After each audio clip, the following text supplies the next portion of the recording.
Welcome to the Clarity Advisor Show, where you'll learn how to grow your team today. Join Ken Trupke and his guests as they discuss what works and doesn't work to grow your team in today's world. And now, your host, Ken Trupke. To be a great leader, you need to truly believe that you're there for your team, not your team is there for you. The concept that we commonly call servant leadership. And very few people understand and have lived the principles of servant leadership as intentionally and as deeply as my good friend Phil Sponsler. Now, Phil was on one of the early episodes of the Clarity Advisor Show, and we're going to get him on again in the next few months.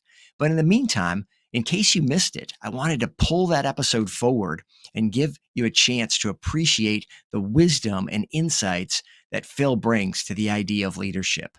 So get ready to take some notes and enjoy this conversation with Phil Sponsler. Phil Sponsler has worked at a specialized manufacturing company in Jackson, Michigan for over 20 years, running it for the past 14.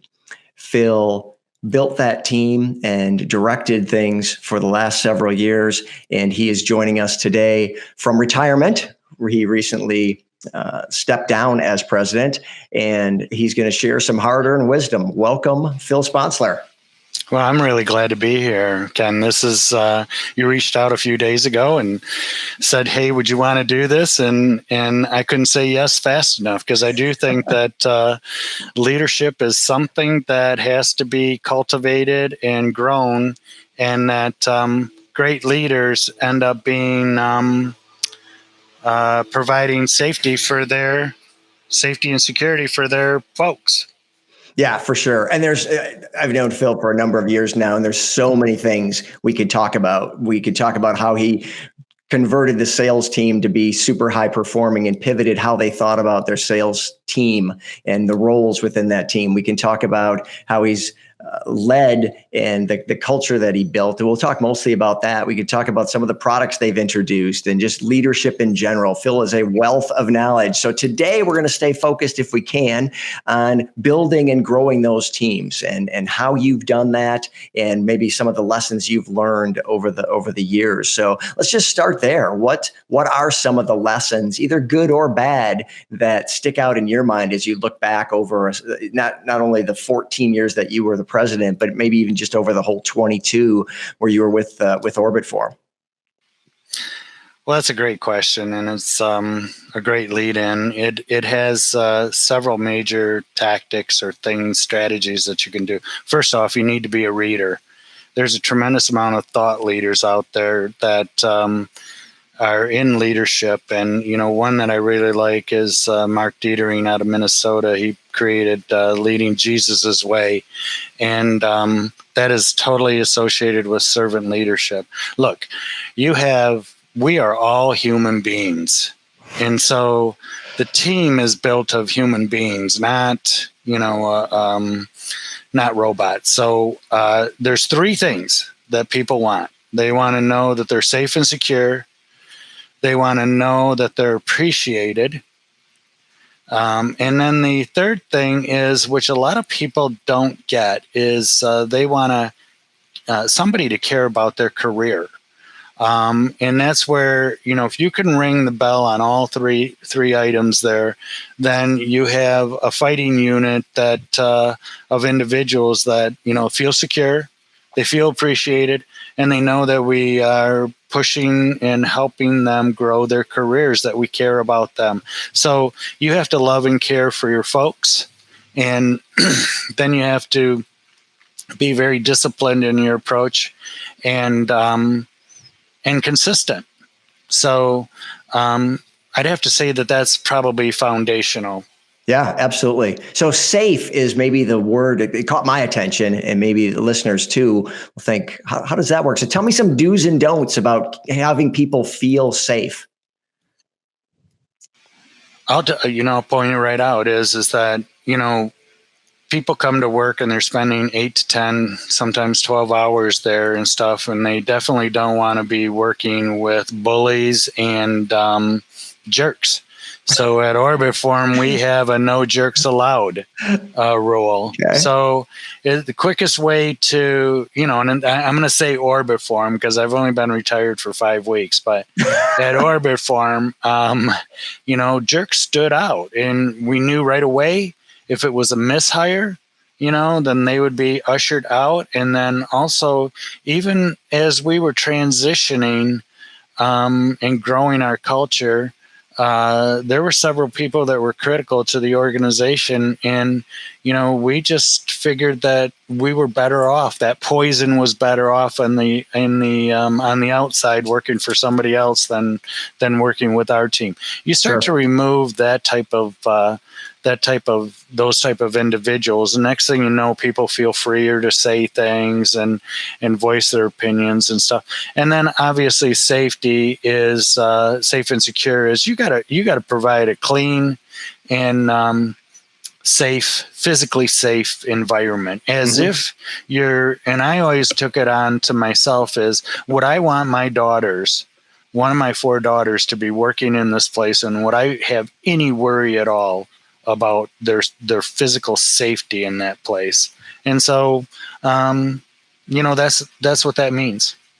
Yeah, absolutely. Yeah, I love it. Yeah, it's both the physical safety and that emotional safety. I love the no jerks rule, and yeah, that works so well. And it's sometimes you don't appreciate how stifling the environment having somebody like that in your organization until they're gone.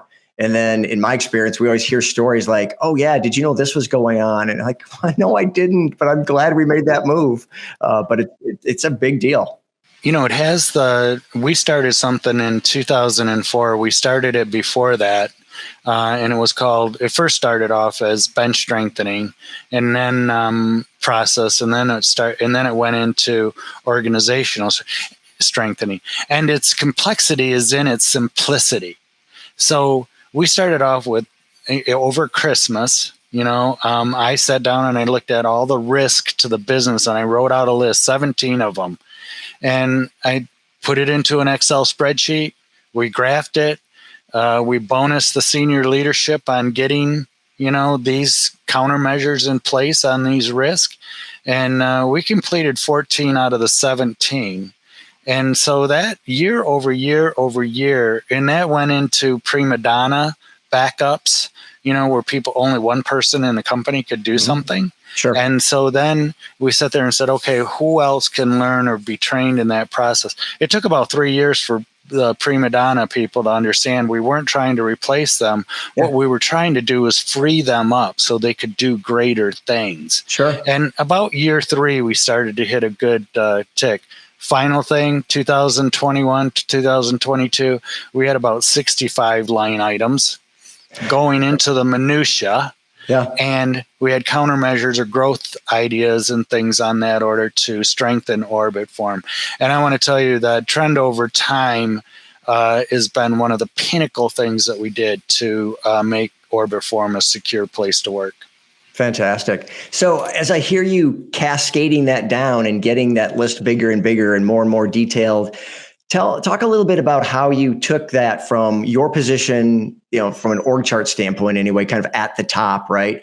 Down to your senior leaders, down to the next level of leaders, and ultimately all the way down to everybody in the organization. Just how did you mechanically go about doing that? So if there's leaders out there that have a big team and want to cascade things like that out there, what was your approach, and maybe some good ideas and again, some bad ideas of what didn't work to get that down to all those levels?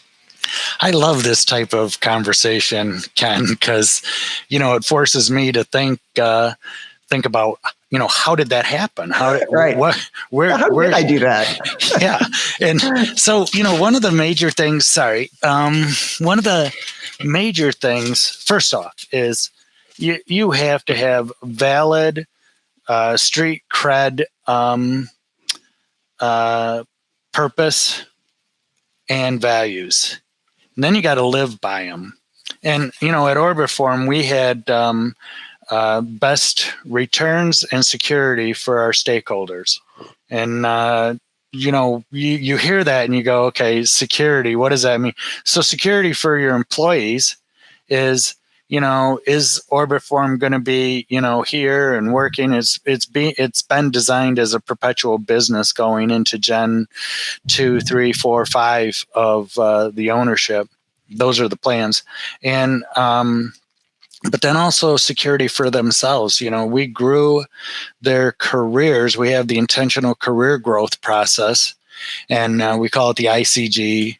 And it's portrayed on a spider graph, an Excel spreadsheet. So people grow their careers as fast as they can. And we wanted it to be that people could go anywhere and work and add extreme value, but they chose to work at Orbitform. So grow them to their very best version and be on that path. And then if we didn't have a career growth thing for them at Orbitform, and they chose to go someplace else to grow their career, we shook their hands and blessed them and said, this is great stuff. So how do we cascade it down? First off, great senior leadership. You have to have a servant leadership type attitude and mentality, and you just have to be sincere, great people. So senior leader, everything flows from senior leadership. And then we created in 2017, we found that the senior leadership was so overworked with so many direct reports, pretty flat organization. What we did is we created the mid-level managers, mid-level leaders, I want to call them. And we started to grow them in their leadership. Some didn't make it. Some couldn't get the servant leader. Some people, bowed out. When we explained what it was, they said, I'm fine where I'm at. I don't want to drink from that cup. And so that was good stuff to find out. And, yeah. I was going to ask you. It's sometimes easy to say, well, start with a strong senior leadership team. Well, you had to get to a strong leadership team. So there must have been some transitions in there. So it's interesting to hear some people bowed out. What about the people that needed to bow out, that didn't get it, but didn't? And maybe you had to have conversations with them. Talk about that a little bit, because selecting the right people we know is key, but how do we actually go about doing that as leaders? Well, being a leader, you have to have a high level of courage. And, courage to do the right things. And that's where it comes back to, the purpose and values are a guide, but they're also, great item to lean on when you have to make the heavy and hard decisions. I made 2 decisions to terminate somebody's 2 key employees, and it took less than a minute to make the decision, because I just asked one question: do these people represent our purpose and values? And they didn't. Yep. And they were egregious errors that they made. And so, that takes courage, because you sit there and go, oh my gosh, we got to run the business tomorrow too. So I'd have to say that we have a lot of courage at Orbitform. And I think that I don't know if there's a courage indice, but if you're somebody that doesn't like conflict or whatever in that, then you need to get it. You need to be able to make those tough decisions. And here's why: because the greater good is at risk. And that's why the purpose, when you care about people's security and the business security and the security for your customers, that you want to be here and stuff, you can't, there's no place for the cup to pass. You have to take a drink from that cup. And so I'd have to say courage is probably one of the biggest attributes. Yeah, great. Yeah, I appreciate that. I want to get you back to the story I interrupted you from. So you've got senior leaders, made some of these changes to get the right senior leaders. Now you're finding that they're a little bit overworked, so you're trying to spread that load. So you tell me the next couple steps to, again, get it down to everybody in the company. Well, we went to 15 mid-level leaders. And these were, working leadership. So we did do some supervisor training that was put on from the Jackson Area Manufacturing Association. Fantastic. People came back from that and said, so, and we did that, like level 1, level 2, level 3, we did that in doses. And then also, senior leadership was, consistent and not, it wasn't shifting sand for these 15 people. These were the boundaries that we were in. And so they were able to grow themselves along with the mentoringship. And that's what the ICG, or the intentional career growth, actually does. It's a mentoring process. And I want to talk about mentoring at some time during this discussion.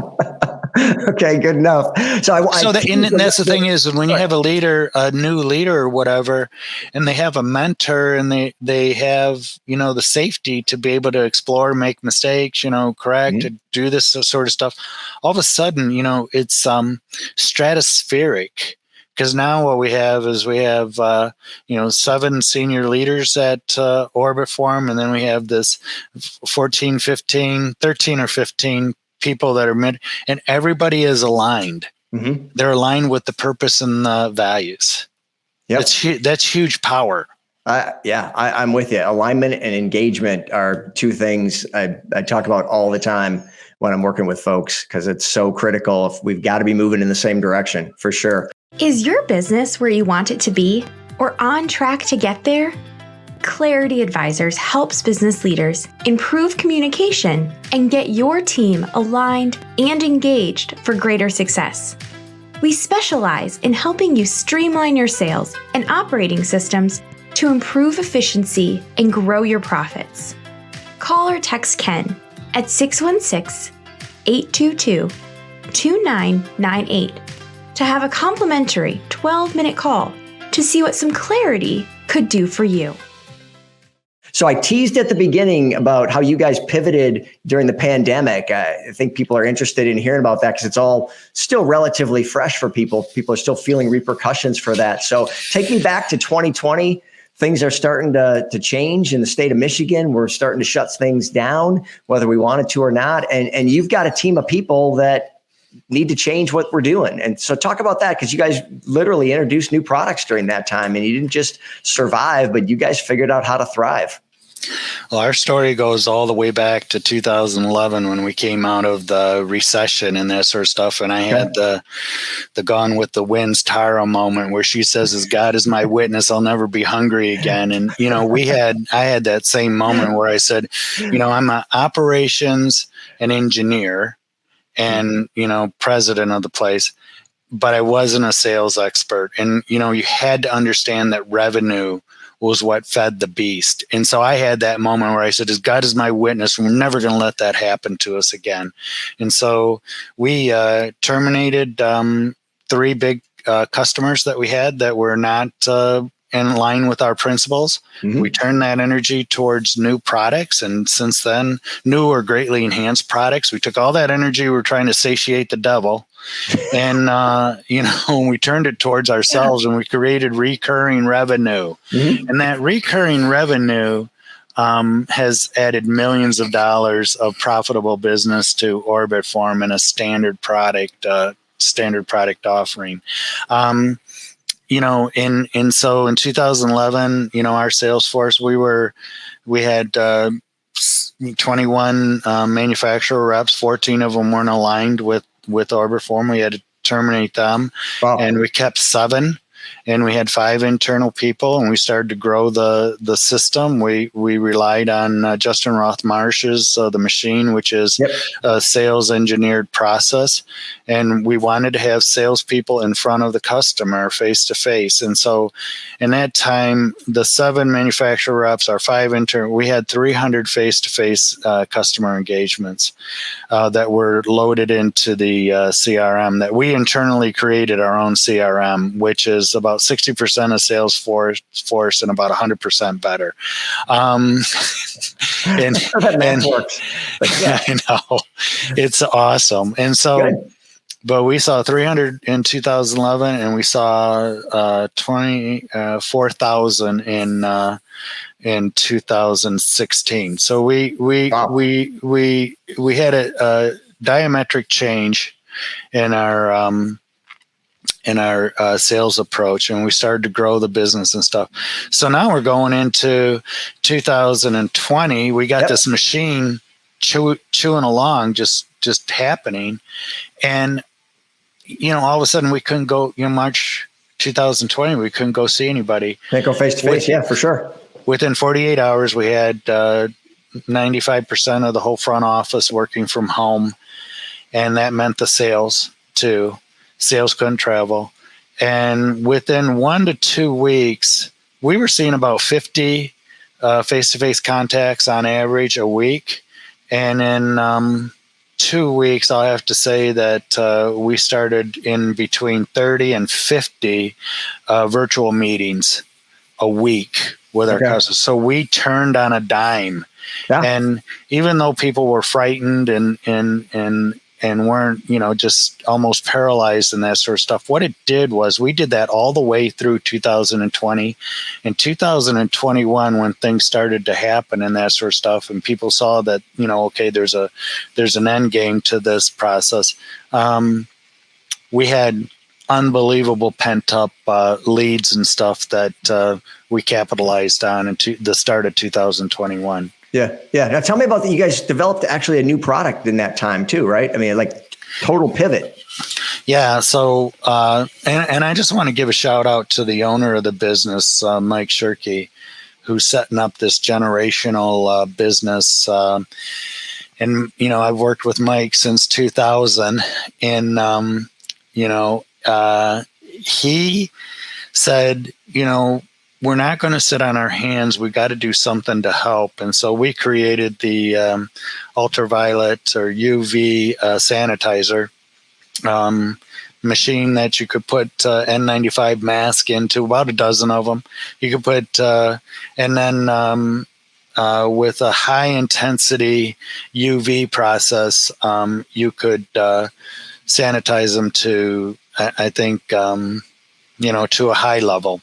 So, but you guys weren't in healthcare yet, right? And this is a company. So the listeners understand, this is a company that's making essentially machine tools and vertical integration for automated manufacturing, taking a hard left and going, we're going to make UV, but we've got equipment and tools and people.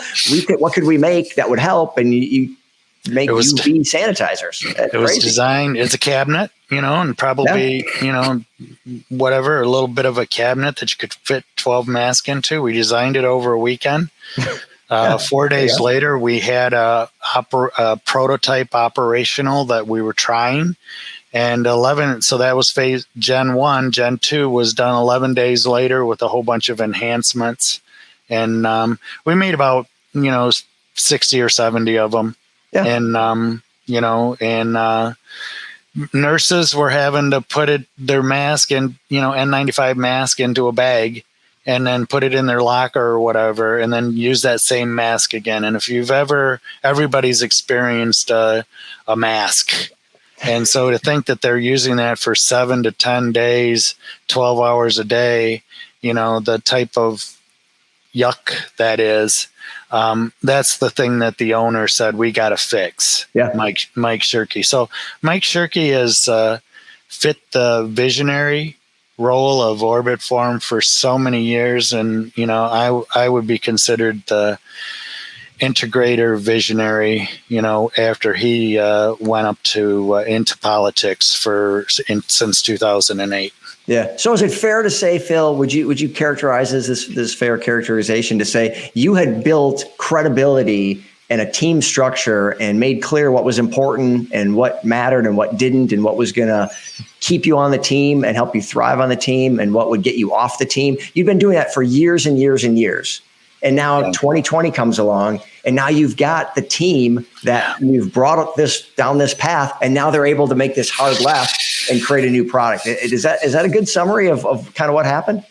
Yeah, and I think that it's on a foundation that we have very, very, very little turnover, and people love and care for Orbitform. When I came in 2000, I was looking for a place where we could make a culture where people, in hockey terms, they'd be ready to drop gloves if somebody said something bad about Orbitform.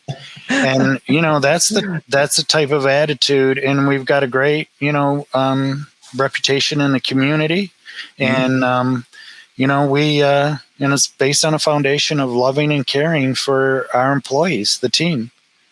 Yeah, that's fantastic. I mean, I think the world of you and what you've done at Orbitform and the Shirkies as well, and that the company culture that you've built. There's just so many good things that you've done there, and that the Shirkies have done, and what a great organization. Before we wrap, though, I want to, if I can get you to just zero it down to just one thing, what's the biggest lesson or encouragement that you could give to leaders today, especially young leaders who are maybe a little shaken coming off, they're just getting started in their careers, and all of a sudden they get hit with this pandemic, which is shaking everybody up, but without maybe that strong foundation and 20 years of history. What's your best advice for them to how to think about their team, to build and grow that team now, knowing what we know and what we've been through? Well, I hope they got their notepads out, pen and paper ready, because here's the idea is that first off, I would search out a good mentor. I would paint, what does good look like? What do you want to be? And then I would sit there and create a list of attributes and stuff, and I'd say, who in my life, or who do I know that would want to mentor me, care and love, and be invested in me. And they need to do their research on what it means to be a good mentee. It's not just a one-way street. There are a tremendous amount of people that want to leave a legacy with great, smart, intelligent young people. But here's the other side of it is, it's not something where you just sit back and you receive. You have to do some work. So the work is you have to grow your mind. And I think if you're going to be a leader, there's just fundamental books that you need to read. I think Jocko Wilkins' Extreme Ownership is a great book. I love the book, which was a great leadership book, but isn't touted as one, is We Were Soldiers Once and Young, written by Colonel Moore. You read that book and you see what a leader is. And the book's Bob Berg's book, The Go-Giver. The Go-Giver, the Go-Giver leader, the Go-Giver sells more.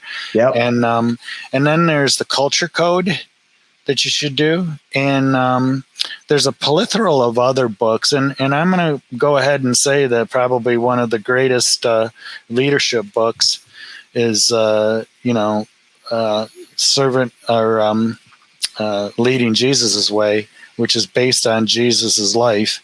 He's one of the greatest servant leaders ever, and even in the Old Testament has tremendous leadership attributes that you can pull stories from and relate it in that area. So read, learn, take your cliff notes, your flashcards, create what you want to be. And then I would start to look at, the eternal Atomic Habits is a great book, because you have to be disciplined and create your own mantra, your own rhythm that you take care of yourself and you take care of your folks. And so those are probably some of the biggest items. And from there you can build out, everybody talks about, having a networking process. Well, be somebody that people want to network with you. Yeah, there you go. Be the person is looking for, right? Yeah. You got to be that person first, for sure. Yeah. And there's no magic bullet, there's no magic wand. I